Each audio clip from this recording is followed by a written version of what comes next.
I was ashamed to show my boyfriend to my parents and friends because he was a blue-collar worker. But years later, I knew exactly who became the real success and made serious money. Hey Reddit, my name is Maya, and I need to tell you about something that happened to me recently that completely changed how I view my past relationships and life choices. There's something incredibly attractive about dating someone who works with their hands. At first, it was ridiculously hot in a way I had never experienced before. Derek would come home from construction sites with concrete dust still clinging to his hair, and these incredible forearms that looked like they could single-handedly rebuild an entire building. Honestly, they probably could have. Derek was making decent money in construction as well, but here's the part that really stung. He actually got to keep all of his earnings. No crushing debt hanging over his head, no monthly payments to some faceless loan servicing company. Just straight-up cash that he could spend on whatever he wanted or save for his future goals.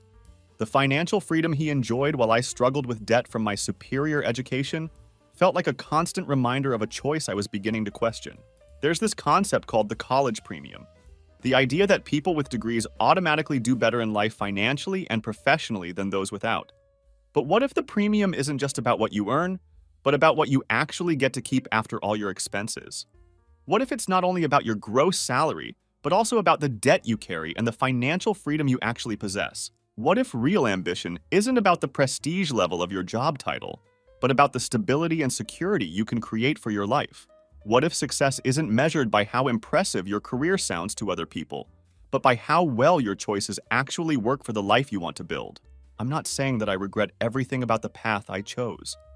I genuinely love my daughter more than anything in the world, and I'm proud of what I've accomplished professionally despite all the challenges.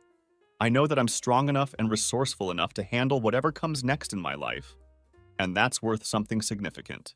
But driving home from Derek's perfect suburban Saturday morning, I couldn't stop myself from wondering what might have been different if I had been smart enough to recognize and appreciate what I actually had with him, instead of constantly chasing after what I thought I deserved based on my educational background and career expectations. What if I had been mature enough to see his work as valuable and respectable, instead of something I needed to defend or explain to my friends? What if I had recognized his practical skills and business instincts as genuine intelligence, instead of dismissing them because they didn't come with official academic credentials? The college premium that I had always believed in so strongly, the assumption that education automatically leads to better life outcomes, suddenly seemed like a much more complicated equation than I had ever realized when I was 24 and making decisions about my future based on what I thought success was supposed to look like. The absolute worst part of our relationship became introducing Derek to my college friends. They would always be polite on the surface, of course, but I could see them trying to figure out what exactly I was doing with him. Jessica would ask what Derek did for work with this carefully neutral tone, and when I would say construction worker, she would get this particular look on her face, like she was trying to solve a complex math problem that simply didn't add up in her worldview. Then she would inevitably launch into some story about her ex-boyfriend, the consultant, or her husband, the architect, as if she was trying to remind me of what kinds of men were supposed to be appropriate for someone with my education and background. I would stand there feeling like I needed to constantly defend my relationship choices to people who were supposed to be my closest friends, explaining why Derek was actually intelligent and ambitious, even though he didn't have a college degree to prove it. The final conversation that ended our relationship happened on a Thursday night in February, and there was nothing particularly dramatic about it. No big fight, no shocking revelation, no moment of crisis that forced everything into the open. We were just sitting on my couch after dinner, like we had done hundreds of times before. Derek was reading some construction magazine, completely absorbed in an article, while I found myself scrolling through LinkedIn, looking at all these success stories and career updates from people I'd gone to school with. As I watched post after post about promotions, new job opportunities, and professional achievements, I felt this growing sense that Derek and I were simply heading in completely different directions in life. The realization had been building for months, maybe longer, but that night it crystallized into something I could no longer ignore. I just looked over at him, so content with his magazine and his world, and told him honestly that I thought we wanted fundamentally different things from life and our futures. Derek wasn't surprised by what I said. Maybe he had been waiting for this exact conversation just as long as I had been dreading it. He simply nodded, closed his magazine without any drama or protest, and said, "Okay," in this calm, accepting way that somehow made everything feel both easier and more final. Just like that, he got up from the couch, walked into the bedroom, and started methodically packing his belongings. What struck me most was how little stuff he actually had at my place. 4 years of being together, of building what I thought was a serious relationship, and everything he owned that mattered to him fit neatly into just 2 duffel bags and his toolbox. As I watched him load everything into the back of his pickup truck, I felt this weird mixture of relief and panic washing over me simultaneously. Part of me felt like I was making a huge mistake and the smartest decision of my life at exactly the same time. He hugged me goodbye in that genuine way he always did, told me sincerely that he hoped I would find whatever it was I was looking for in life, and then simply drove away into the night. The entire breakup process took maybe an hour from start to finish. No screaming, no tears, no desperate attempts to salvage what we had built together. Just a quiet acknowledgement that we had reached the end of our road together, and it was time to move on to whatever came next. Derek's side of the story. Hey, this is Derek, and I need to tell you my perspective on what actually happened between Maya and me, because there were things going on that she either didn't notice or didn't want to acknowledge. I'll never forget watching him fix my broken garbage disposal in less than 10 minutes, working with this quiet confidence that made everything look effortless. Meanwhile, there I was standing next to him with my advertising degree, thinking about how I would probably just Google garbage disposal repair, and then end up calling a professional repair service anyway. The contrast between us was stark, but at the time, I found it endearing rather than concerning. Maya started pulling away from me emotionally about 4 months before she actually ended our relationship. Maybe even longer than that if I'm being completely honest. The signs were all there if you knew what to look for and were paying attention. I could see it in the way she would physically tense up whenever I mentioned anything about my work, like I was telling her about some embarrassing hobby, instead of describing how I spent 45 to 50 hours of my week earning a living. I noticed how she started finding reasons not to bring me around her college friends anymore. There was always some convenient excuse about how the gathering was just going to be boring work stuff, or how I probably wouldn't be interested in whatever they were discussing anyway. She would say it casually, like she was doing me a favor by not subjecting me to their conversations, but I could tell she was really protecting herself from having to explain me to them. The thing is, I actually genuinely liked Maya's intelligence and sharp mind. That's what drew me to her in the first place at Jessica's birthday party. I loved watching her talk passionately about some advertising campaign she was working on, seeing the way her whole face would light up when she got excited about a creative idea or strategic concept. She was incredibly sharp, way sharper than most people I had met in my life, and she wasn't afraid to show that intelligence or let it shine in conversations. But somewhere along the way during our relationship, that same intelligence that had initially attracted me started feeling like a weapon that she was pointing directly at me instead of something beautiful that we could share together. What had once been an asset to our relationship became a source of tension and judgment. I've been working in construction since I was 20 years old. I started right out of high school while all my friends were heading off to college to pursue their degrees and follow the traditional path that everyone expected us to take. My dad always told me that there's real dignity in honest work, and I believed him completely then. I still believe that fundamental truth today. There's something deeply satisfying about building things with your hands, about taking a project from initial blueprints and architectural drawings to something real and tangible that people can actually use and live in. That process feels infinitely more meaningful to me than pushing papers around a desk all day or writing emails about products that nobody really needs. Yeah, I heard Maya complain about those exact emails more than once during our relationship, expressing her own frustration with the meaninglessness of her daily work. By the time we moved in together, I was making decent money in construction, around $58,000 annually, which isn't nothing, especially when you consider that I didn't have to pay back some bank every single month for the privilege of learning how to do my job. Maya was constantly stressed about money, always calculating exactly how much she had left after making her student loan payment, always talking about how expensive everything was and how hard it was to get ahead financially. Meanwhile, I was actually putting money away in savings every month, thinking seriously about maybe starting my own construction business someday, maybe buying some property and building equity instead of just paying rent forever. But somehow, in Maya's eyes and in the eyes of her social circle, I was the one without ambition or drive. I was the one who lacked vision for the future. The absolute worst part of our entire relationship was watching Maya be genuinely ashamed of me in social situations. She would never say it directly to my face, of course, but I could see it written clearly in her facial expressions when she had to introduce me to her friends or colleagues. I could see the way she would hesitate for just a moment before telling them what I did for work, like she was hoping they wouldn't ask the question at all. The way she would overcompensate afterward was even more painful to witness.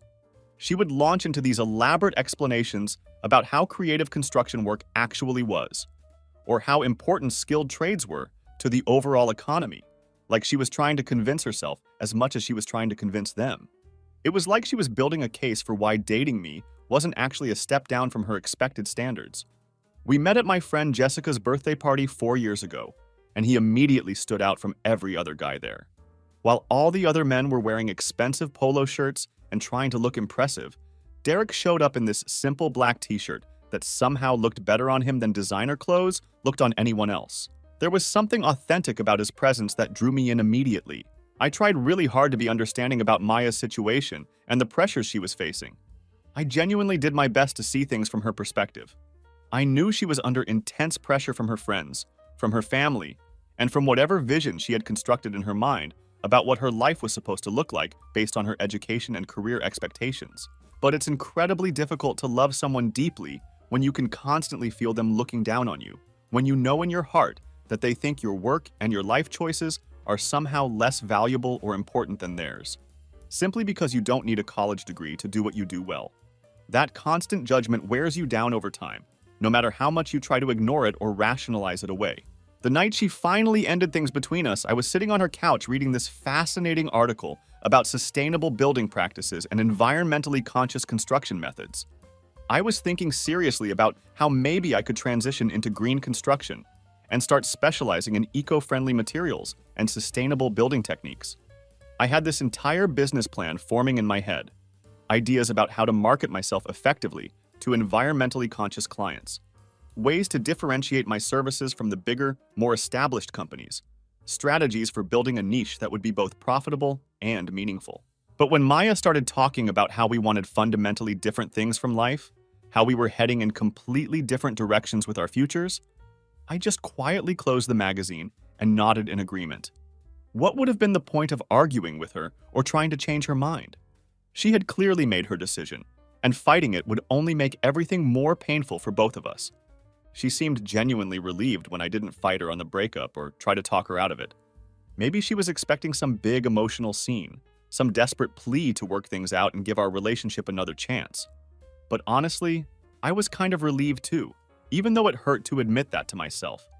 It's absolutely exhausting being in a relationship with someone who doesn't respect what you do for a living, who sees your entire life as some kind of temporary stepping stone to something they consider better. I packed up my belongings methodically, gave her a sincere hug goodbye, told her honestly that I hoped she would find whatever it was she was looking for in life, and left her apartment for the last time. The funny thing is, I still genuinely hoped she would be happy and successful even after everything that had happened between us. Even after feeling judged and diminished for years, I wanted her to find whatever it was she thought she needed. I just knew with absolute certainty that what she was looking for wasn't me, and honestly, that realization was okay. I had accepted it and made my peace with it.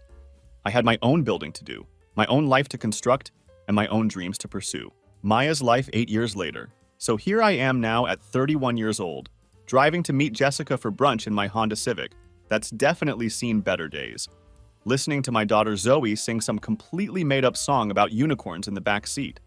My daughter is 4 years old now, all blonde curls and endless, fascinating questions about everything we pass on the road during our drives together.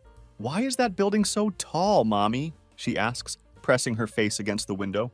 "Where do all the cars go when we're not looking? Can we get pancakes shaped like hearts today?"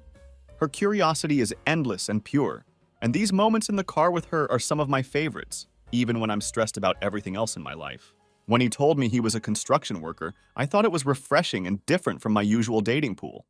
All the guys I had dated before were these corporate types who were constantly talking about market penetration and brand optimization, wearing expensive watches they had bought on credit to project an image of success they hadn't quite achieved yet. Derek talked about concrete mixing techniques and foundation issues with the same passion, but his interests felt more grounded in reality. He had these rough, calloused hands that made me feel things I didn't even know I was supposed to feel in a relationship. Sometimes I wonder if her father ever thinks about her, but honestly, I've completely stopped caring about his involvement or lack thereof. He sends us exactly $180 every month like clockwork, which is the bare minimum required by the court system, and that's about all the involvement I can handle from him anyway. It's better this way. Cleaner, with fewer complications and disappointments. On paper, my life looks like I'm absolutely killing it professionally. I'm a senior advertising manager now with a corner office that has a beautiful view of the ocean. My salary would have completely blown my 24-year-old mind when I was just starting out in my career. It sounds like so much money when I tell people the number, until you actually try to live on it in Florida with a child and realize how quickly it disappears. After taxes, I'm bringing home about $5,300 each month, which should theoretically be plenty for a comfortable life, right? That's exactly what everyone says when I mention that money is still tight despite my professional success. You make good money, they tell me. How can you possibly be struggling financially? Well, let me break down the harsh reality for you because the numbers tell a very different story than my job title suggests. Daycare for Zoe costs me $1,650 every single month, which is literally more than most people pay for rent. But somehow, that's just what quality childcare costs these days if you want your kids somewhere safe and educational. My apartment runs $2,200 monthly, and before you ask whether I've looked at cheaper places, yes, I absolutely have. The problem is that they're either in neighborhoods where I wouldn't feel safe walking around at night, let alone raising a small child, or they're so far from my job that I'd end up spending half my salary on gas and extended daycare fees because of the commute time. My student loans have finally been whittled down to $180 per month, which feels like real progress until you realize that I've been paying them faithfully for 9 years already and still have 4 more years to go. It's like a mortgage payment for an education that's supposed to have improved my life, but sometimes feels more like an anchor. So after I pay for the big 3 expenses, childcare, housing, and student loans, I have about $1,270 left for absolutely everything else in our lives. That has to cover groceries, gas, car maintenance, health insurance co-pays, clothes for a kid who grows out of everything every 7 months, and the occasional dinner out that doesn't involve chicken nuggets and a playground. It's not poverty, and I'm very aware that I'm more fortunate than many people, but it's definitely not the comfortable, financially secure life I thought good money would buy me when I was in college, dreaming about my future career success.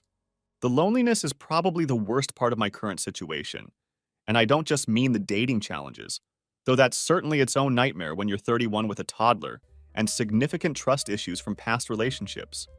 I mean the relentless, everyday loneliness of being the only adult responsible for absolutely everything all the time, with no backup or support system. When Zoe gets sick, I'm the one who has to figure out whether it's serious enough to warrant an urgent care visit, or if we can wait until her regular pediatrician has an opening. When my car makes some weird noise that wasn't there yesterday, I'm Googling automotive symptoms at midnight, while simultaneously calculating whether I can afford an unexpected mechanic visit this month without completely destroying my budget. The first year we were together was absolutely incredible. He would pick me up after work in his old pickup truck, this weathered Chevy that smelled like sawdust and energy drinks, but felt more authentic than any luxury car I had ever been in.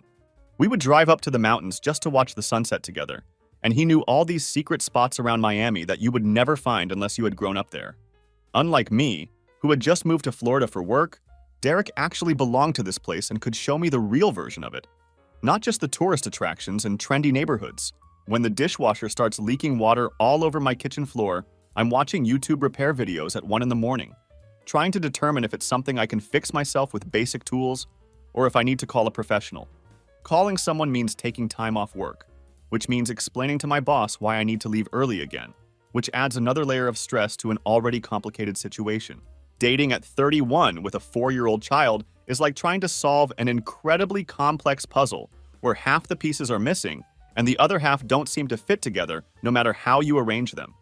The guys who are actually interested in dating someone with a child are usually divorced fathers with kids of their own, which means trying to coordinate date nights around custody schedules that make coordinating a space shuttle launch look simple by comparison.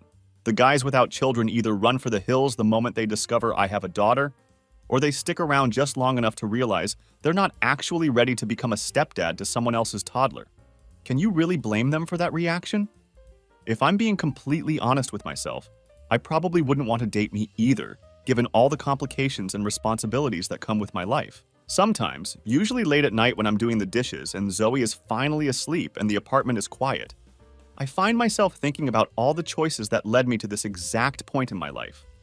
I think about the men I dated, the jobs I took, the priorities I set, and how the life I thought I wanted when I was 25 compares to the one I actually built for myself. But then morning comes with all its immediate demands, and there's breakfast to make, and a little girl who needs me to be strong and present and capable. So I push those reflective thoughts away and focus on what comes next in our day. Today, it's brunch with Jessica and pretending that I have my life completely together. Tomorrow, it's another day of being the responsible adult, whether I feel emotionally ready for that role or not. Derek's life 8 years later. Saturday mornings have become my absolute favorite time of the week now. I'm sitting on the front porch of my house, this beautiful 4-bedroom place that Carmen and I bought together 3 years ago, drinking coffee that's actually still hot because I finally have the luxury of time to sit and enjoy it properly. The front yard has become my personal showcase, obviously featuring all native plants and drought-resistant landscaping that looks like it belongs in a high-end home and garden magazine, but actually requires almost no maintenance once you understand what you're doing. I designed the entire layout myself and used it as a calling card for potential clients when I was first starting Ecoscape construction and needed to demonstrate my capabilities. Carmen is inside the house making waffles for breakfast, probably singing along to whatever podcast she's got playing in the kitchen. She does that when she's cooking. This unconscious, melodic humming that used to drive her crazy when I first pointed it out to her. But now I absolutely love listening for it because it means she's happy and content. Rex, our golden retriever, is sprawled dramatically across the driveway like he owns the entire property, which honestly he kind of does at this point. We adopted him from a rescue organization about a year after we moved into the house, and Carmen jokes that he's our practice baby, but I think we're both genuinely ready for the real thing pretty soon. I felt like I was discovering the real Florida through Derek's eyes, not just the sanitized tourist version that most transplants like me experience. But then reality started creeping in, the way it always does when you're in your late 20s, and everyone around you is getting serious about their careers and life trajectories. The landscaping business has grown beyond anything I ever imagined when I first started dreaming about working for myself. It's doing significantly better than my old construction work ever did, both financially and in terms of personal satisfaction. I now have 9 full-time employees working for me, which means I spend less time actually building decks and pergolas with my hands and more time managing schedules, coordinating with clients, and handling the business relationships that keep everything running smoothly. But I still make sure to get out there personally for the major installations because there's something deeply satisfying about seeing a space transform from bare dirt and basic landscaping into something that will be beautiful and functional for decades to come. That transformation never gets old, no matter how many projects we complete. We're booked completely solid through next summer, which is an incredible problem to have. Most of our new business comes from word-of-mouth referrals from satisfied customers, which is exactly how I always wanted to build this company. There's something genuine and sustainable about growing a business based on the quality of your work rather than expensive marketing campaigns or aggressive sales tactics. The money is genuinely good now, really good in a way that gives me financial security I never had as an employee. I'm pulling in solid profit margins after I pay my crew fair wages and cover all our equipment costs and business expenses. It's not just residential projects anymore either, which has opened up entirely new revenue streams for the company. We landed a significant contract with the city last year to completely redo the landscaping around the new community center, and there's serious talk of more municipal work coming our way if that project goes well. Having government contracts provides a level of stability and credibility that's been incredibly valuable for the business. Carmen is making excellent money as a nurse practitioner, so between the two of our incomes, we're more than comfortable financially. We're actually beyond comfortable. We can afford the mortgage payments, both our car payments, and we even take real vacations to places we actually want to visit every other year without worrying about the cost. The house itself represents everything I dreamed about when I was in my early 20s, doing trim work for other people and imagining what I would build for myself someday when I had the resources and opportunity.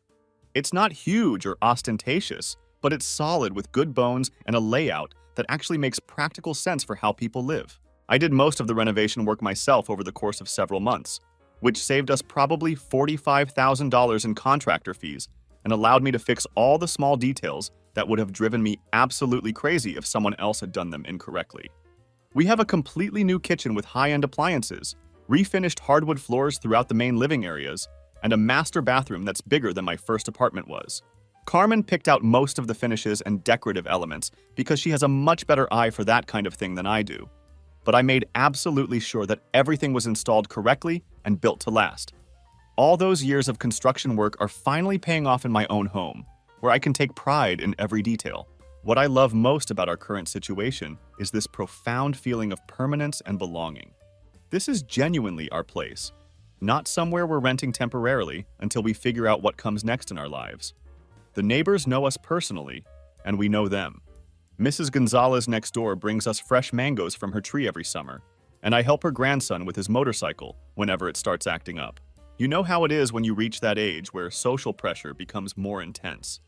Everyone I knew from college was getting promoted to senior positions, buying new cars with their increased salaries, and posting pictures from weekend trips to Key West and Orlando that seemed effortless and expensive. Meanwhile, I found myself bringing Derek to Jessica's engagement party and watching him stand in the corner nursing a Corona, while everyone else engaged in animated conversations about their latest client presentations, startup ideas, and career advancement strategies. When we walk Rex around the block in the evenings, people wave from their front porches and stop to chat about how business is going, remembering conversations we had months ago and showing genuine interest in our lives.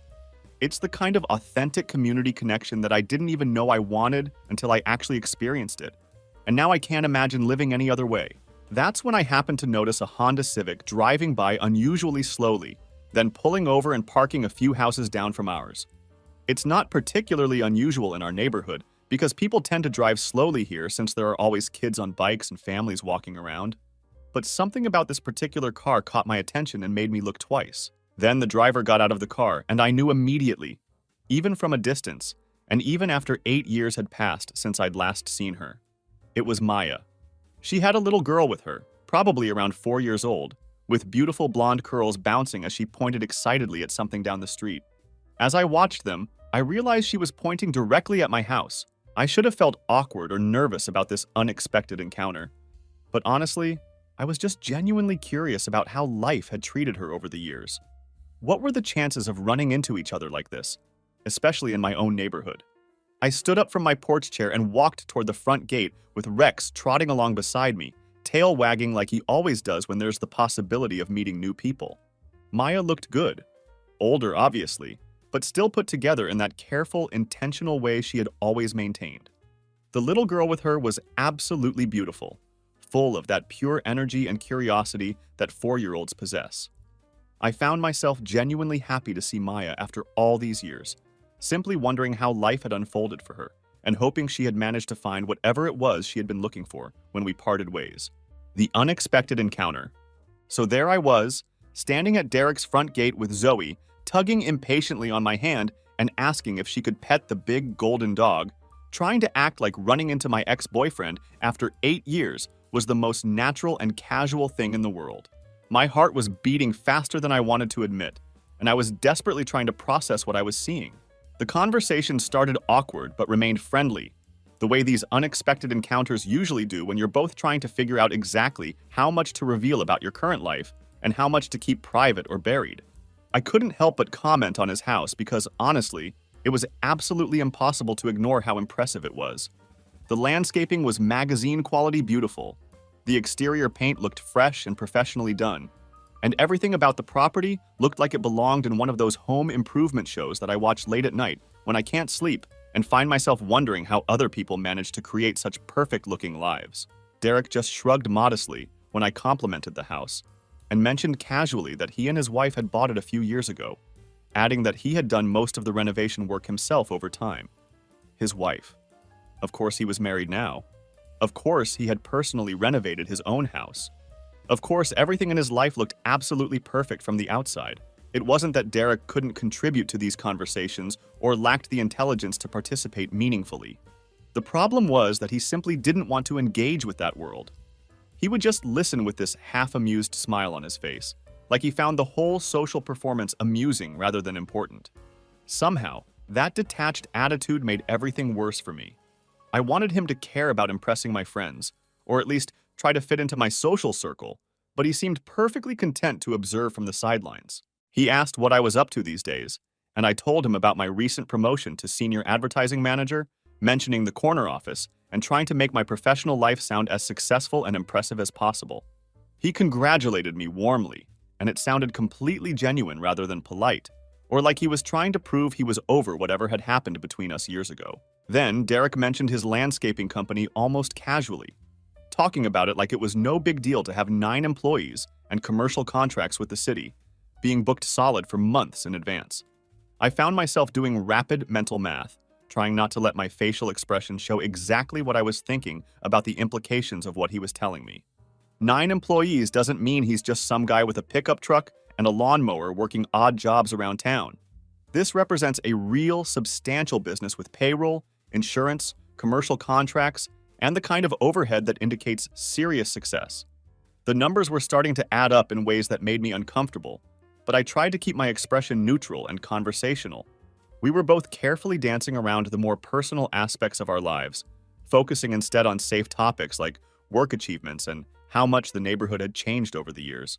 We talked about local development, new businesses, and the general growth of the area, all while avoiding the deeper questions about relationships, family situations, and how we had each processed the end of our time together.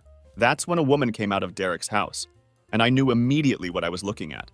She was blonde, naturally pretty in that effortless way that some people just possess without trying, wearing one of those loose, flowing tops that can only mean one thing when a woman is wearing it. She was very pregnant, obviously and beautifully pregnant in a way that radiated health and happiness. Derek introduced us with genuine warmth, and Carmen was immediately and authentically friendly toward me. It wasn't the fake, territorial kind of politeness you sometimes get when meeting your partner's ex-girlfriend, but actual warmth and openness. She asked if Zoe and I wanted to come inside for lunch, mentioning that she had just made way too much food and that they always enjoyed having company over. I could see Zoe's eyes absolutely light up at the mention of food and the possibility of playing with the golden retriever, and for a brief moment I almost said yes to the invitation. The house looked so welcoming, and Carmen seemed so genuinely nice. And there was something appealing about spending time in a space that felt so stable and comfortable. But then I remembered that Jessica was expecting me for brunch. Remembered that I was supposed to be somewhere else, living my own successful and well-organized life, instead of standing here staring at everything I didn't even know I had wanted. I declined the invitation politely, explaining that we already had plans for the day, which was technically true but sounded like a weak excuse even to my own ears. Carmen nodded understandingly and said, "Maybe next time," like there was actually going to be a next time, like we were going to become neighborhood friends now and have regular social interactions. The casual way she said it made it clear that she wasn't threatened by my presence or concerned about Derek's past relationships. The contrast between Carmen and me in that moment was so stark it was almost comical. She was practically glowing with that pregnancy glow that people always talk about, but you don't really understand until you see it in person. She was standing confidently in front of this beautiful house with her successful husband and their well-trained golden retriever, representing everything that looked like domestic happiness and financial security. The money situation became increasingly complicated and strange as our relationship progressed. On paper, we were making almost exactly the same amount of money, which should have made things simple. I was pulling in around $60,000 annually as an advertising coordinator, which sounds decent and respectable until you factor in the harsh reality of my student loan payments. Those monthly payments were basically like paying rent on a second apartment that I never got to live in. $480 every single month for the next 9 years, thanks to my very expensive piece of paper that supposedly qualified me to write email campaigns about products that nobody really needed. Meanwhile, I was clutching my 4-year-old daughter's hand, trying not to let anyone see the mental calculations I was constantly doing about how much my life actually costs compared to how much money I actually have available to spend. The difference between our circumstances was impossible to ignore, even though we were both being polite about not acknowledging it directly. We said our polite goodbyes without anyone exchanging phone numbers or suggesting that we should stay in touch, because what would really be the point of maintaining contact? We were clearly living in completely different worlds now, even though we were standing in the same neighborhood having a friendly conversation. I walked back to my Honda Civic feeling like I was moving through some kind of surreal dream, or maybe a nightmare where everything I thought I understood about success, ambition, and making smart life choices had been turned completely upside down and inside out. As I was driving away from Derek's perfect suburban Saturday scene, I caught a glimpse in my rearview mirror of him walking back toward Carmen, with Rex bounding ahead of them like some kind of happy family commercial. In that brief moment, I realized with startling clarity that Derek had actually achieved everything I thought I wanted when I was 24 years old and planning out my ideal future. He had the beautiful house, the financial stability, the loving partnership with someone who clearly adored him, the successful business he had built from nothing, and no crushing student debt hanging over his head like a dark cloud. He owned his own company, was respected in his community, and had created exactly the kind of life I had imagined for myself when I was making all those careful career decisions and educational investments. And what exactly did I have to show for all my planning and ambition? I had a corner office and a salary that sounds impressive when you say the number out loud, but somehow never stretches far enough to cover the reality of actually living on it as a single mother in an expensive city. I spent so many years thinking that my college degree automatically meant something more valuable and important than Derek's hands-on skills and practical knowledge. I convinced myself that my career trajectory was somehow more meaningful or ambitious than his path, that choosing the college-educated route automatically made me smarter, more driven, and more deserving of a comfortable life. But sitting in traffic with Zoe asking innocently why we couldn't stay for lunch at the nice house with the friendly dog, I found myself wondering if I had fundamentally confused credentials with actual character, if I had mixed up social status with real substance and value. The truth that I was finally forced to confront is that Derek had always been ambitious and driven. I just couldn't see it clearly because his ambition didn't look like the kind I thought mattered or counted as legitimate. He wanted to build something lasting and real, something that would take care of the people he loved and provide genuine security for his future family. And he actually did it. While I was busy climbing corporate ladders, networking at professional events, and optimizing my LinkedIn profile to project the right kind of success, Derek was methodically creating the exact life I thought my education and career focus entitled me to have.